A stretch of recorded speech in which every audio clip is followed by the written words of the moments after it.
This episode of Onward to Victory is proudly presented by our good friends at West Coast Screen Printing and Embroidery at wcscreens.com. You've heard their name for years now, and for good reason. If you have needs with screen printing, embroidery, customized promotional items for your company, organization, or more, head over to wcscreens.com and get with my pal Tony and the rest of his team. They have nationwide shipping, wholesale pricing, and exemplary customer service. Not only are they big supporters of this podcast, but, like you, they are also diehard fans of the Fighting Irish. Score a touchdown with wcscreens.com. And on with the show.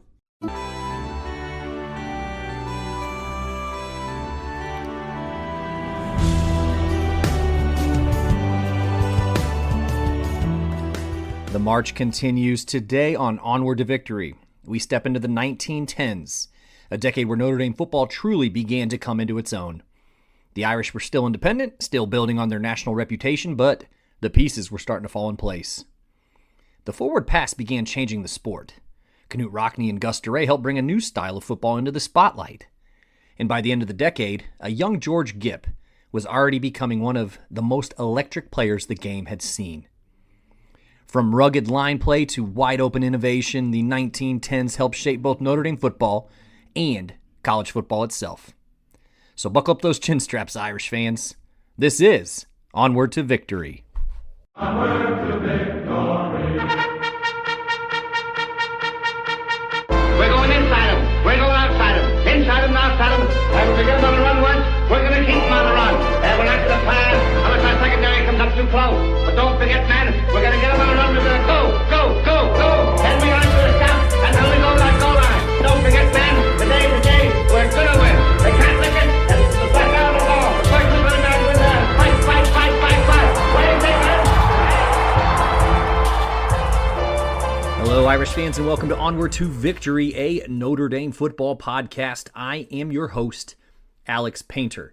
As always, stoked to be here. Today, we march forward with the third installment of our All Decades Team series. Last episode, we tackled the All 1900s squad, spotlighting the best players from the first decade of Notre Dame football. Those men toiled under rugged conditions and helped lay the foundation for what would soon become a national power. And while that first decade could be uneven at times, it generated real momentum as Notre Dame charged headlong into the 1910s. This was a transformative era that would elevate the program to new heights and bring national attention to South Bend. But first, I'd be remiss if I didn't mention that this show is and has been for a very long time sponsored by West Coast Screen Printing and Embroidery. You can find them at wcscreens.com. West Coast Screen Printing and Embroidery. When the time comes, they're the ones you want in your corner, delivering every time, especially for those fans of the blue and gold. So where we last left our beloved Notre Dame football program, in 1900, the formal opening of Cartier Field marked the school's first bona fide athletics facility.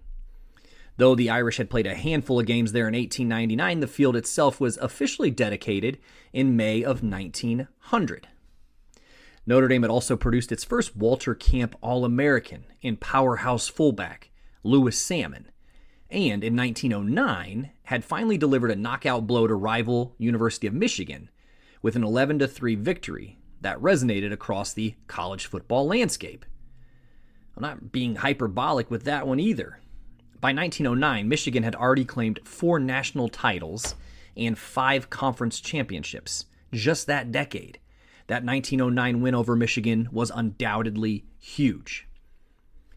But despite the growing success and some national recognition, Notre Dame still remained on the outside looking in. The university had no conference affiliation, even after multiple overtures were made to the Big Ten Conference, then commonly known as the Western Conference. This left the Irish to continue forging their own path into the new decade, the 1910s.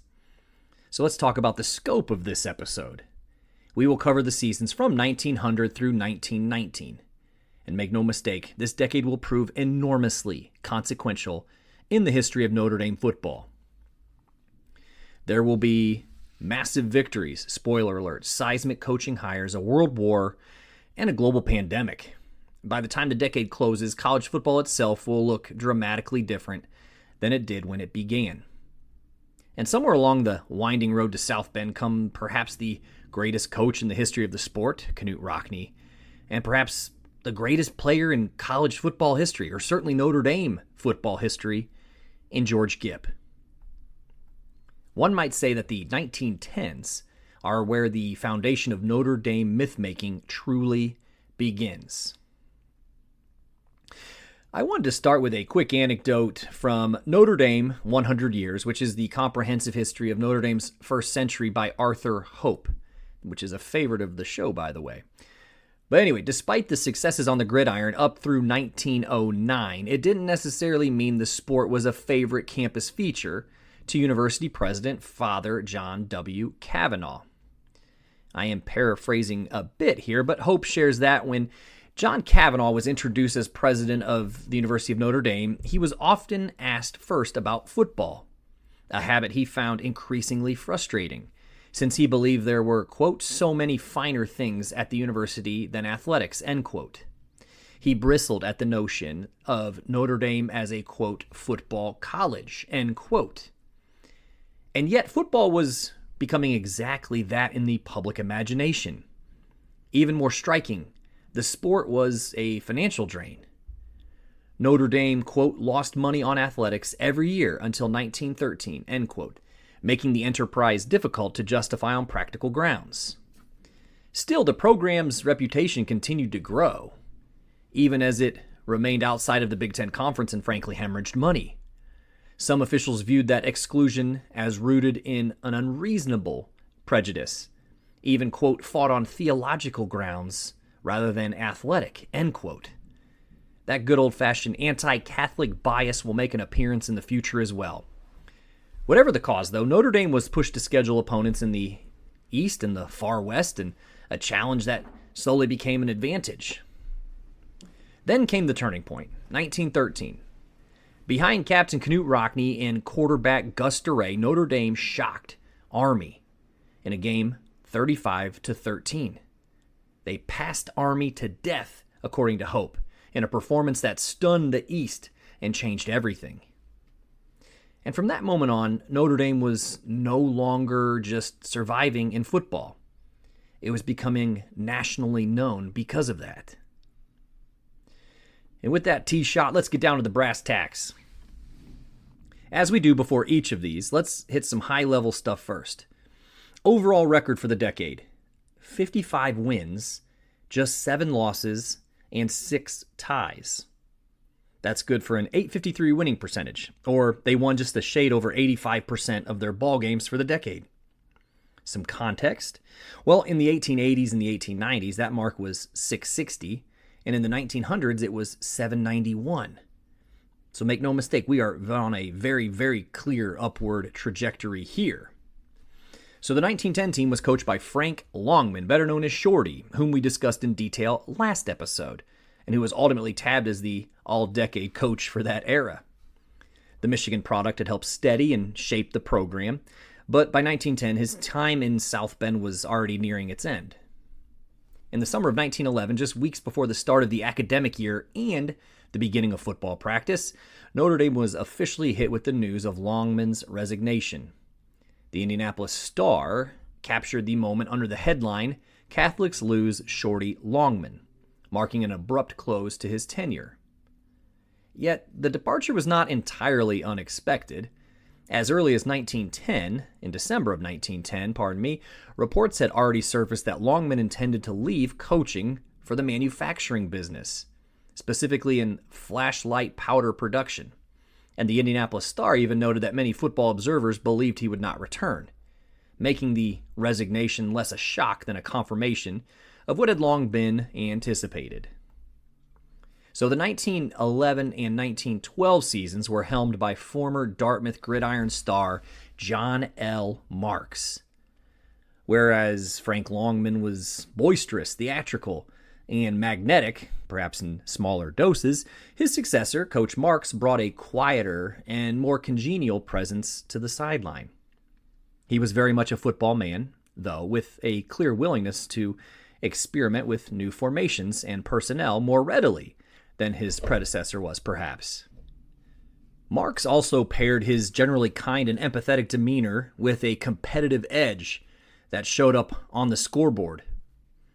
Against overmatched opponents, Notre Dame had no qualms about putting up lopsided results. In 1912 alone, the Blue and Gold delivered a 116-7 win over St. Viator, a 74-7 victory over Adrian College, and a 69-0 rout of Marquette. Even so, scheduling remained a persistent challenge in this era, with Notre Dame still navigating a limited and uneven slate of opponents, as it continued attempting, anyway, to build its national profile.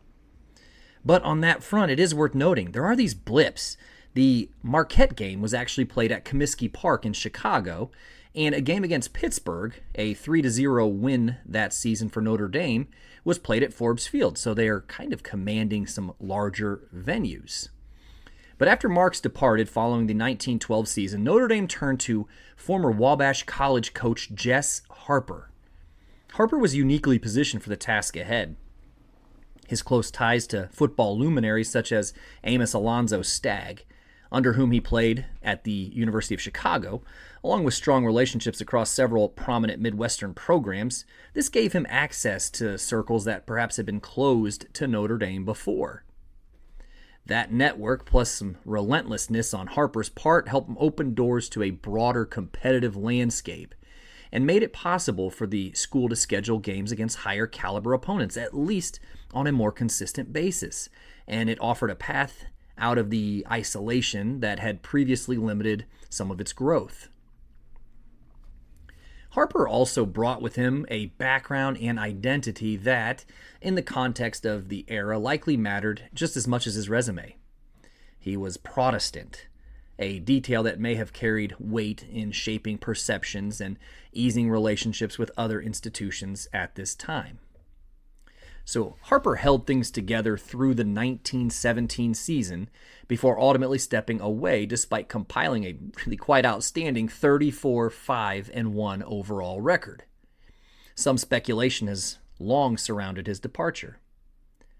His son James later recalled Harper explaining that the mounting pressure from alumni and supporters to, quote, win, win, win, end quote, had begun to overshadow the broader purpose of college athletics and player development, at least in Harper's eyes. But Harper also recognized something that would become a defining part of Notre Dame football culture for generations to come. Every opponent viewed beating Notre Dame as a season-making achievement. As he put it, quote, every team that beats Notre Dame has a successful season, end quote. That sentiment has echoed across decades, as Notre Dame has consistently drawn the best effort from opposing teams. For the 1918 and 1919 seasons, the program was placed in the hands of Notre Dame alum and Jess Harper understudy, Knute Rockne, who had started as a player for the Notre Dame football team before returning to help guide the team as a coach. His elevation marked a turning point for the program, as Notre Dame entrusted leadership to someone deeply shaped by its own system and its own emerging football identity. That is something that cannot be over nor understated. Just like his importance to Notre Dame and college football at large, and even as we consider American culture more broadly, Rockne's importance and impact cannot be hardly overstated. So this decade's list will feature 11 players, plus a coach, 7 first-teamers, and 4 honorable mentions. If I miss somebody, by the way, or if you really want to stump for your guy, don't hesitate to shoot me a message to yell at me. This one was actually even more difficult than the 1900s. So let's begin with the honorable mentions first. So to keep things as cohesive as possible, I'm going to present them chronologically, so we aren't jumping back and forth across the decade. And so that way we can also better understand who overlapped as teammates and how the roster evolved year to year. So we'll start with the honorable mentions, then we'll go into the list. But it's worth noting, too, that as we move deeper into the list, I'll begin to separate players more cleanly into offensive and defensive roles. In this era, however, most players were two-way contributors. So for clarity, I've typically listed them by their offensive positions. But that said, defensive impact absolutely does matter here and will be reflected throughout by the descriptions. Again, even if it's not always separated out position by position. All right, well, here we go. Center Al Feeney, an Indianapolis native who suited up for Notre Dame from 1910 through 1913, kicks us off. I actually did an episode on Al way back in early 2021. He has become a bit of a favorite of mine, though favoritism played no role in his selection. Feeney was a classmate and teammate of two of the most important figures in early Notre Dame football history, and that'd be quarterback Gus Duray and end Knute Rockne. In one of the most significant games in Notre Dame football history, and perhaps in all college football history, the 1913 35-13 upset of Army, which will come up again and again, the forward pass was unleashed on a national stage. While still rarely used at the time, the Duray to Rockne connection proved lethal.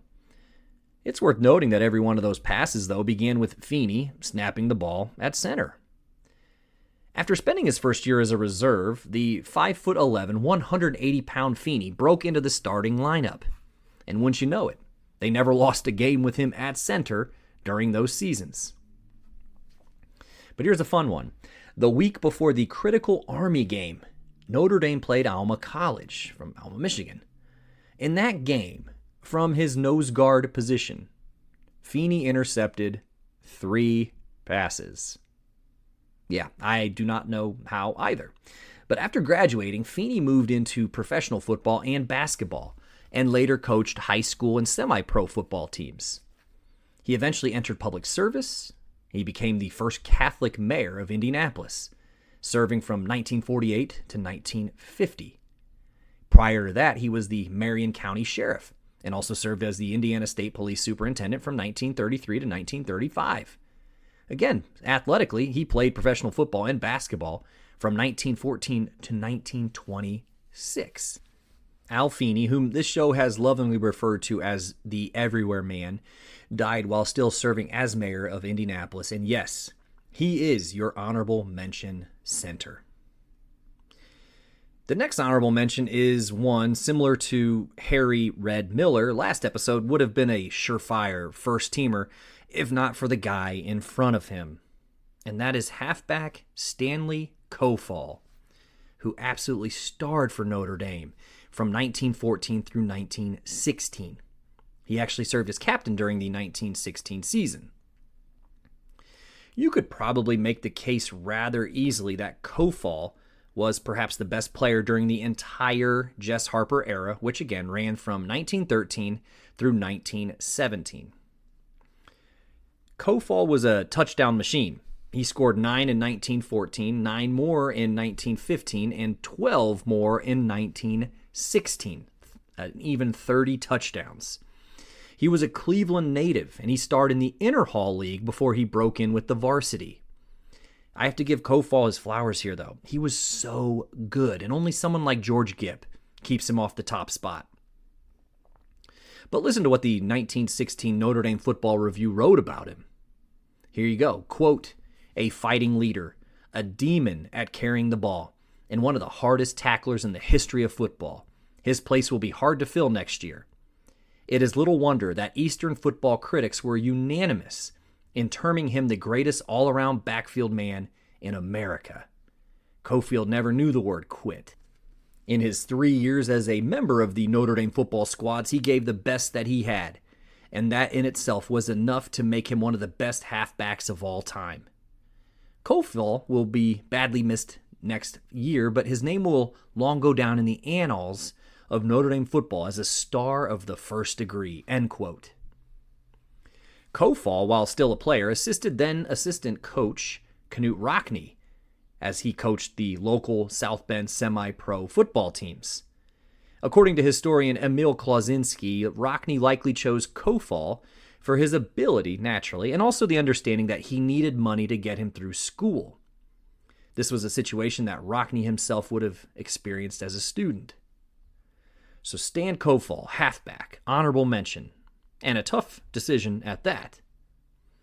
Oh, and he was also named United Press second-team All-American in 1916. So there was also that.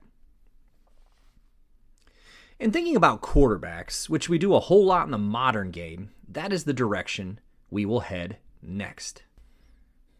Jim Phelan, who grew up in Portland, Oregon, and suited up for Notre Dame from 1915 through 1917, is the Onward to Victory honorable mention signal caller. Phelan was yet another player who starred in the inter-hall leagues before making the jump to varsity. Again, this is a path that was trod by a lot of people. Inter-hall leagues, varsity. And the coaches of the varsity, the assistant coaches, often helped coach the inter-hall league teams, but also they scouted them to no end. They scoured campus for the best talent. But anyways, Phelan served as Notre Dame's starting quarterback for about 2.5 seasons between 1915 and 1917. That 1917 season, though, did take an unexpected turn. After starting the first 3 games of the year, the draft plucked Phelan from the program during World War I. As the Football Review wrote after the season, quote, Captain Jim was permitted to lead the 1917 team in only 3 games before Uncle Sam dressed him in khaki, end quote. And yes, it's also worth noting he was captain of that 1917 squad. After his Notre Dame playing career ended, Phelan went on to a long and successful coaching career in college football. He compiled 137 collegiate victories while spending most of his career at Purdue, Washington, and St. Mary's. He also spent time coaching professionally. Jim Phelan was inducted into the College Football Hall of Fame in 1973, just 1 year before his passing. Our final honorable mention is Bernard Kirk, often called Bernie, an end who played for Notre Dame in 1918 and 1919. A native of Ypsilanti, Michigan, Kirk arrived in South Bend in the fall of 1918 during one of the most turbulent moments in modern history. World War I had heavily depleted college football rosters across the country, to the point that freshmen were temporarily permitted to play varsity football, something that we talked about during the Curly Lambeau episode. But anyways, this was something that was normally forbidden in that era. At the same time, though, the Spanish flu pandemic was devastating communities worldwide. It caused cancellations across the college football landscape. Notre Dame had actually only played 6 games in 1918, which was its fewest since 1898 because of all of these factors. The war and the pandemic had really reshaped everyday life, and even worse, a lot of men survived the hellish battlefields of Europe during World War I, only to be shortly thereafter infected by the Spanish flu. But Kirk emerged as one of George Gipp's favorite targets. Though Gipp played halfback, it was common for great backs of that era to throw passes, and the Gipp to Kirk combination became one of the most dangerous aerial attacks in college football. Despite Gipp's reputation as a quiet and somewhat solitary figure, the two Michiganders were described as, quote, inseparable, end quote. Kirk's speed and instincts made him a standout on both offense and defense, as well as special teams. In a 1919 issue of the Indianapolis Star, his uncanny ability to get under forward passes while also excelling in defensive coverage and in punt pursuit was praised. There was even discussion of placing Kirk on Walter Camp's All-American team, though he did ultimately land on several All-Western teams instead. After the 1919 season, Kirk transferred to the University of Michigan, a move that undoubtedly stung in South Bend. Even Knute Rockne later lamented losing him. He called Kirk, quote, the apple of my eye, end quote, and insisted that the Gipp to Kirk passing combination, quote, could not be beaten by any team, end quote. Tragically, Kirk's life was cut short in December 1922 after suffering severe injuries in an automobile accident, followed by meningitis. In a heartbreaking coincidence, both Kirk and Gipp died around the same time they received All-American recognition, cementing the pair as two of the most gifted and tragic young stars of Notre Dame's early football history. All right, now for the 1910 teams itself, the all 1910s team. So we're going to jump back to the start of the decade. Let's start with a couple of teammates and classmates who suited up for Notre Dame together between 1910 and 1913. They also happened to be rather close pals in quarterback Gus Duray and end Knute Rockne. As mentioned, the men were really good friends and even roommates while attending Notre Dame. Rockne grew up in Chicago but was a Norwegian immigrant, coming to the United States in the 1890s as his father, Lars, was an esteemed carriage maker, which was on display at the Chicago World's Fair in 1893. Gus Duray, whose first name was Charles, was a native of Chippewa Falls, Wisconsin. Both men made good for Notre Dame football. Gus was named captain in 1912, Knute in 1913. Both were respected leaders in the program, and both would help change the trajectory of Notre Dame football in 1913. Again, it's worth noting that the team didn't lose a single game between those 1911 and 1912 seasons, so the men's sophomore and junior seasons, and those were the John L. Marks seasons that we've discussed. Also, there's little doubt that they likely served as each other's emotional support as well during difficult times. In late 1911, just as Gus was being named captain for the following 1912 season, his father died of alcoholism in a boarding home in Montana. Just 6 months later, Knute's father, Lars, whose carriage brought the Rocknes to America, at least in not in a physical sense, but that's what brought them here for the Chicago World's Fair, he also passed away after an illness. On a different note, though, but one critical for these men's story, football safety had become a major concern by the early 20th century, and for good reason. Between 1880 and 1905, college football saw roughly 325 deaths and more than 1,100 serious injuries, prompting even Theodore Roosevelt to intervene and push for reforms to help save the sport. One of the most significant outcomes of those discussions was the legalization of the forward pass in 1906. This intended to open up the game and reduce the brutal pileups at the line of scrimmage that had caused so many injuries and deaths. Though legal, the forward pass remained rarely used for several years. But Rockne and his teammate, Duray, saw its potential. While working summer jobs at Cedar Point in 1913, the two spent countless hours on the beaches of Lake Erie throwing and refining the pass.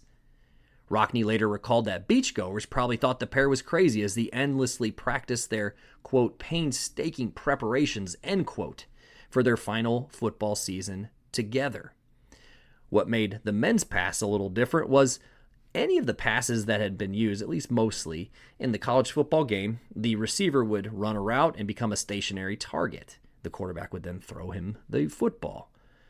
These men practiced a different kind of pass, where the quarterback would hit the receiver in stride, so the receiver wouldn't have to stop.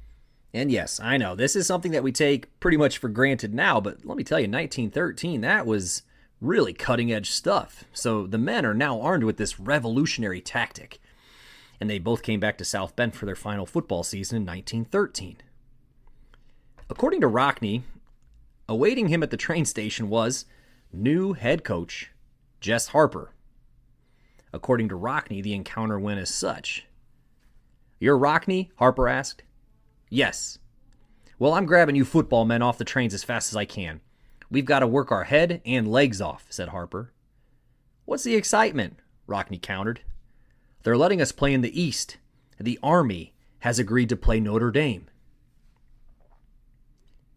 On a crisp November afternoon in 1913, a pivotal moment in college football history unfolded when Notre Dame faced Army before a crowd of roughly 10,000 spectators. This was easily, by the way, the largest audience Notre Dame had ever played before. Army entered the game heavily favored and boasted a larger and much more physically imposing roster that reportedly outweighed the Irish line by at least 10 pounds per man. Early in the game, Rockne cleverly limped through the first several plays, baiting his defender into relaxing his coverage. Then, on the fourth play, Duray called his number. Just as the pair had rehearsed endlessly that summer at Cedar Point, Duray, after taking the snap from our guy Alfini, dropped back, and he launched a perfect pass downfield to Rockne, who sprinted untouched for a 40-yard touchdown. Rockne later recalled the stunned reaction, quote, "There had been no hurdling, no tackling, no plunging, just a long touchdown by rapid transit," end quote. DeRay finished the afternoon completing 14 of his 17 passes for 243 yards. Staggering numbers for the era, more so even than just staggering, almost unbelievable. Many of those completions went to Rockne, and together the two showcased the forward pass in a way that college football had truly never seen before. While they were not the first players to use the pass, that's important, but they were the first to deploy it so publicly and effectively against a major opponent. And really, though, it helped transform the sport in the process. Both men earned All-American honors in 1913, and both, of course, would be later inducted into the College Football Hall of Fame. Rockne remained at Notre Dame after graduation as an assistant under Jess Harper, while DeRay embarked on a long coaching career himself that eventually brought him back to South Bend to serve under his old friend in 1919. So kind of made the business decision to do these two together, but DeRay is your all-1910s quarterback, and Rockne is your all-1910s end. And, of course, both will continue to come up, but especially Rockne for the remainder of this episode, and, of course, heavily in the next one and the following one as well. And that was likely longer than I'll spend on anyone on this list, but I did feel it was merited. Okay, so that 1913 team went undefeated, and Notre Dame was really rolling. That upset, of Army turned lots of heads, especially in the East, where college football still reigned supreme at this time. Now, we've talked about the past. We've talked about it a lot. But fullback Ray Eichenlaub played a huge role in the success of this era. He suited up between 1911 and 1914 and immediately drew comparisons to another fullback from yesteryear, Louis Red Salmon, whom I will say again is one of the greatest of all Notre Dame legends. The same season that Rockne and DeRay were named to some All-American lists, yep, so was Ray. Eichenlaub was a 200-pound bruiser from Columbus, Ohio, and he played at Notre Dame from 1911 through 1914. And again, he drew his comparisons quickly to Louis Salmon. Newspapers, though, reported him and described him as both a zigzag runner and a punishing power back, which was a rare combination for the era. During the famous 1913 Army game, while DeRay and Rockne dazzled through the air, Eichenlaub quietly scored 2 touchdowns of his own during that game. If defenses dropped back to defend that pass, well, DeRay handed the ball to Eichenlaub, who could slash through a defense or kind of just flatten it outright. If opponents started crowding the line, DeRay simply launched the ball towards Rockne or one of his other receivers. The balance between those threats made Notre Dame incredibly difficult to defend, and Ike, as he was commonly known, finished the 1913 season with 12 touchdowns, while also earning All-American recognition alongside his more, perhaps, celebrated teammates.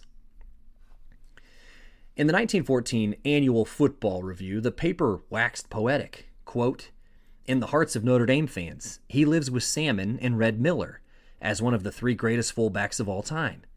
And in the minds of many, he is the greatest of the 3, end quote.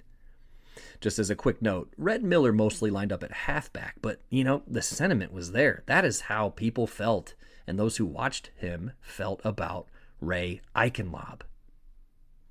Ike was put in the College Football Hall of Fame in 1972, just 1 year after his predecessor to Notre Dame fullback greatness, Louis Salmon, was inducted. All right, let's keep moving chronologically, shall we? And the next few selections are going to come from the line. So there you go. Our linemen must be recognized also. First up is guard Freeman Fitzgerald, who suited up at Notre Dame from 1912 through 1915. That means he overlapped with many of the stars we've already discussed, while also carrying the program a bit deeper into the decade. Born in Oregon and raised in Washington State, Fitzgerald became one of the premier linemen of his era. He captained the 1915 team and earned recognition on several All-American squads. But his athletic versatility may have been even more remarkable. Fitzgerald was reportedly among the first Notre Dame athletes to earn varsity letters in 3 sports. He starred not only in football, but also in basketball and baseball. In fact, he was talented enough on the diamond that the New York Yankees actively pursued him, though he chose to remain in school. And Fitzgerald was not simply an athlete, he excelled academically as well, becoming one of 2 Notre Dame athletes to receive the university's Jewel Award in 1915 for the highest scholastic standing. The 1916 Notre Dame yearbook praised him as, quote, big in body, in mind, and in heart, end quote. His athletic accomplishments were underscored by his ability to survive the rigors of engineering coursework, while again becoming one of the more respected figures on campus. So I read the annual football reviews rather closely for these episodes, if it's not obvious, but here's a fun one from the 1915 issue, quote, to show their appreciation for the coaches, the varsity squad, through the medium of Captain Fitzgerald, presented coaches Harper and Rockne with a cigar holder, cigar case, and a box of cigars, end quote. So there you have it. Freeman Fitzgerald, excellent guard, multi-sport athlete, great student, and also a really good gift giver. All right, and another guard follows, and it's Charlie Bachman, who wore the blue and gold between 1914 and 1916. Charlie was a Chicago guy, and as the school newspaper described him, quote, Bach is a man of powerful stature, and yet with the agility of a cat. In a game, he is everywhere, smashing plays, downing runners in the open, and producing breaches of enormous width in the opponent's line. He is a sure tackler and hits low and hard, end quote. You gotta love that early 20th century sports journalism. But to connect a dot here too, Charlie would have been a classmate of honorable mention Stan Kofall, and along with a fellow guard, Freeman Fitzgerald, would have been the ones who helped pave the way for his success. And like Fitzgerald, Bachman was also a multi-sport star.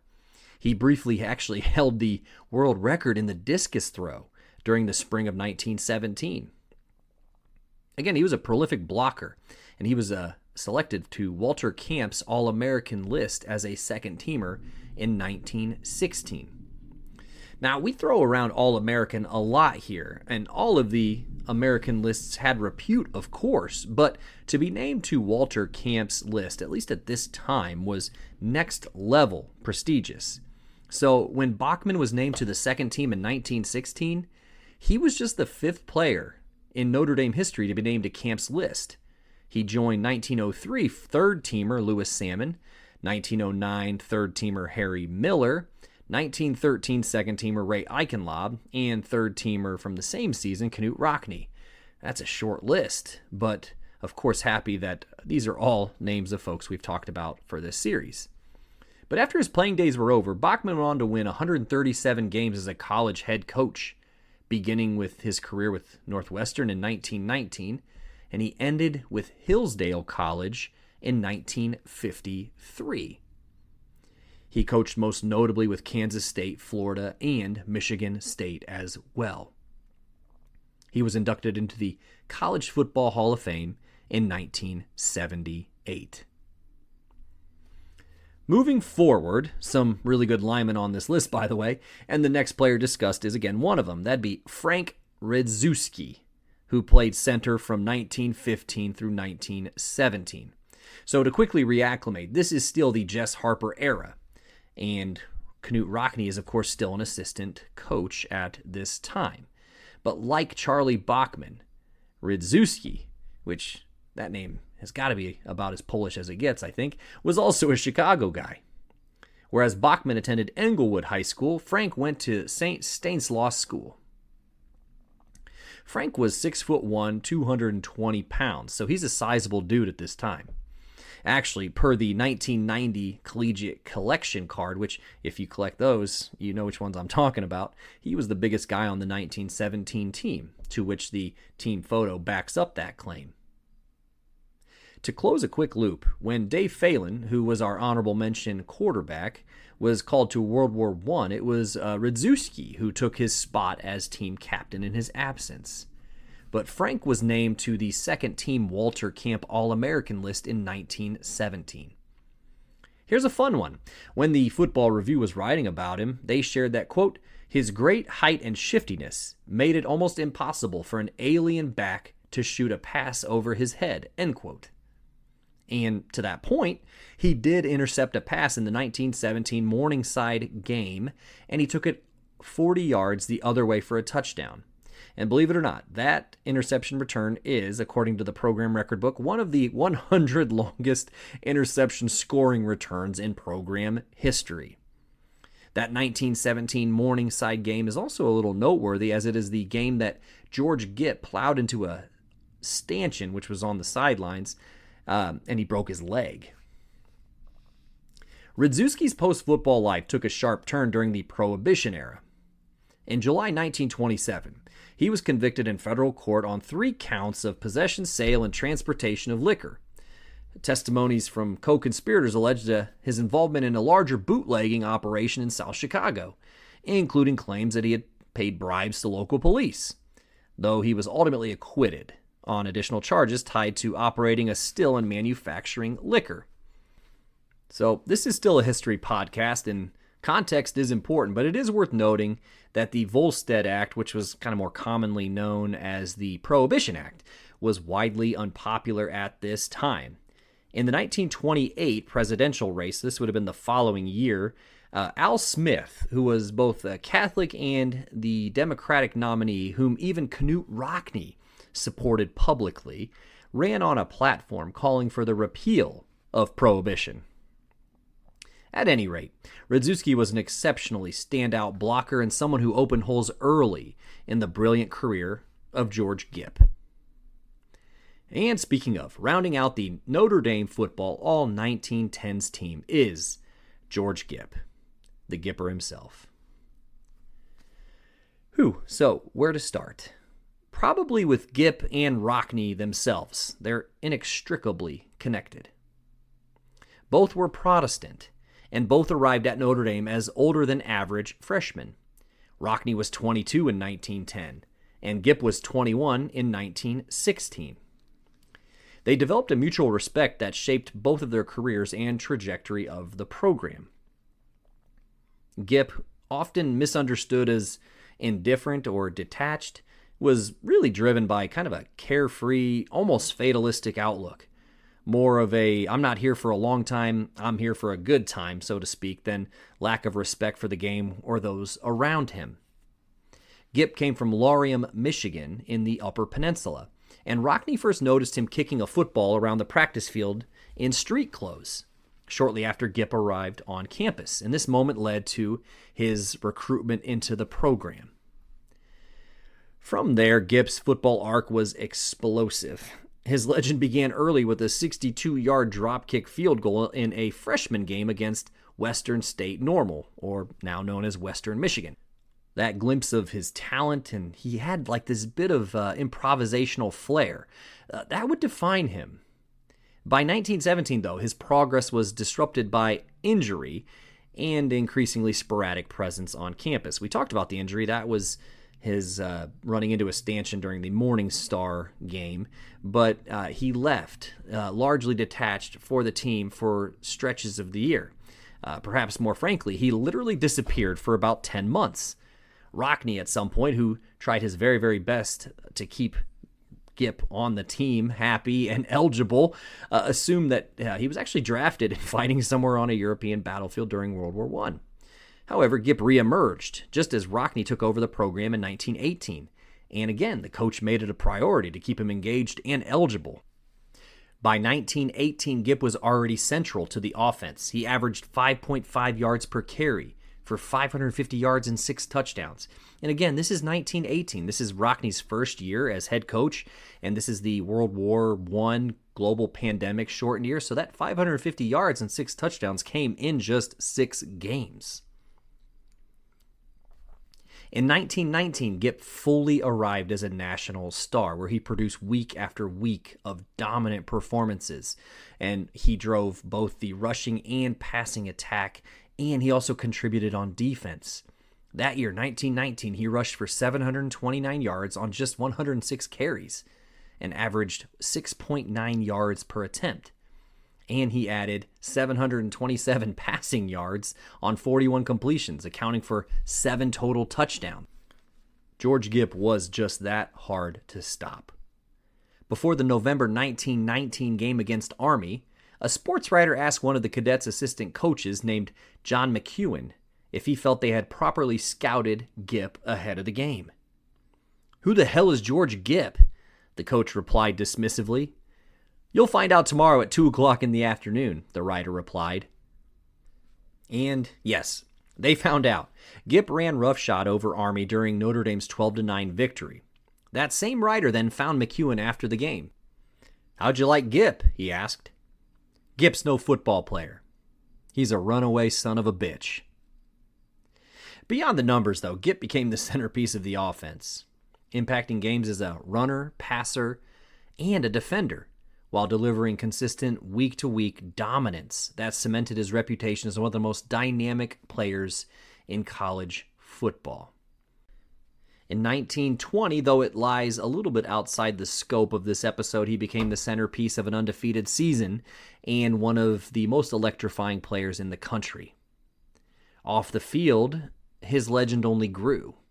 Gipp spent long stretches away from campus, which was strictly forbidden at this time, by the way, at the Oliver Hotel and Hully and Mike's Billiards Hall, playing for money, living independently, and kind of slipping between campus life and the South Bend nightlife.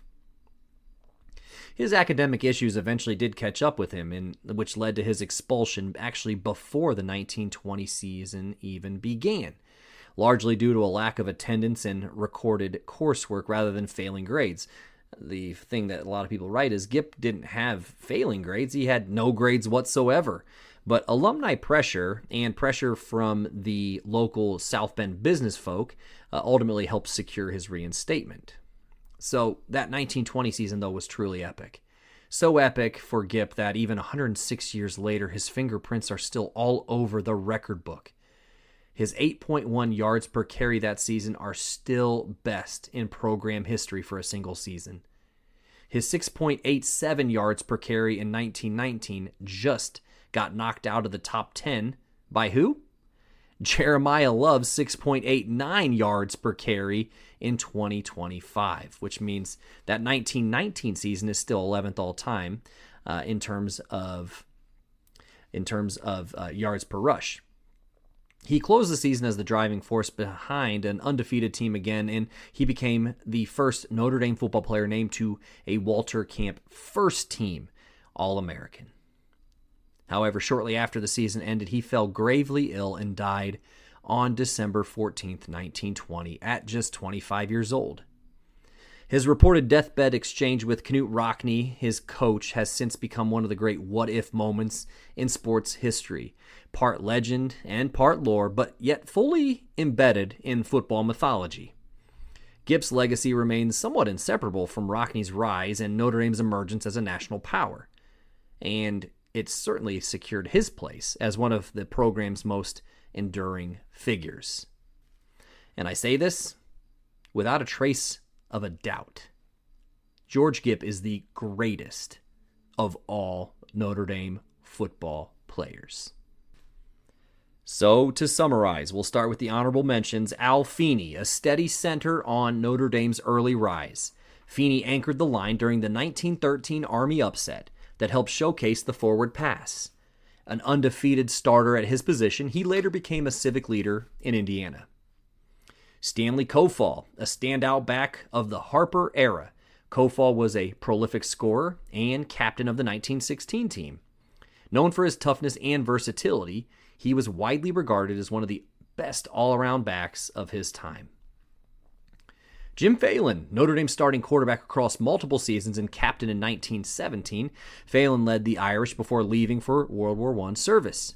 He later became a successful college coach and Hall of Fame inductee. Bernard Kirk, a fast, instinctive end and key target for George Gipp. Kirk contributed on both sides of the ball during the war-shortened seasons. His promising career ended tragically after transferring to Michigan and his early death. Moving on to our all-1910s team first-teamers, Gus Duray, a pioneering quarterback. Duray helped revolutionize football with Knute Rockne in the 1913 Army upset. His precision passing helped propel Notre Dame onto the national stage. Knute Rockne, a standout end who later became a legendary coach. Rockne helped execute Notre Dame's 1913 passing breakthrough. He later went on to define modern football strategy and elevate the program nationally. Ray Eichenlaub, a powerful yet agile fullback. Eichenlaub balanced Notre Dame's offense with a strong inside running game. He starred in the 1913 Army upset and earned All-American honors. Freeman Fitzgerald, a dominant lineman and captain. Fitzgerald combined athletic excellence with academic achievement. He was a key leader and one of the era's most respected student athletes. Charlie Bachman, an agile, powerful guard and a multi-sport star. Bachman earned All-American honors in 1916. He later became a highly successful college head coach. Frank Radzewski, a large physical center. Radzewski anchored the line during the late Harper era and helped open holes for early Gipp-era offenses. He earned All-American recognition in 1917. And George Gipp, Notre Dame's defining early star. Gipp excelled as a runner, passer, and defender. His dominant 1919-1920 seasons and early death cemented his status as the program's first true legend. And of course, when considering this team, it is coached, of course, none other than by Jess Harper, who was the head coach of the team from 1913 through 1917, winning 34 games while only losing 5 and tying 1. We will certainly give Jess Harper his flowers as somebody who retained Knute Rockne after he graduated from the university in 1914 as an assistant coach, and also just somebody who led Notre Dame to, again, a sterling record while he was there. The all-1920s coach, well, that's one's going to be pretty obvious. We're going to be talking about Rockne heavily next episode. But I hope this one was fun, and I hope you enjoyed the all-1910s Notre Dame football team, which is episode 118 of this humble podcast. And with that, I reckon I should sign off. This has been Onward to Victory, a Notre Dame football podcast. And in kindness, I am your host, Alex Painter. And as always, friends, go Irish.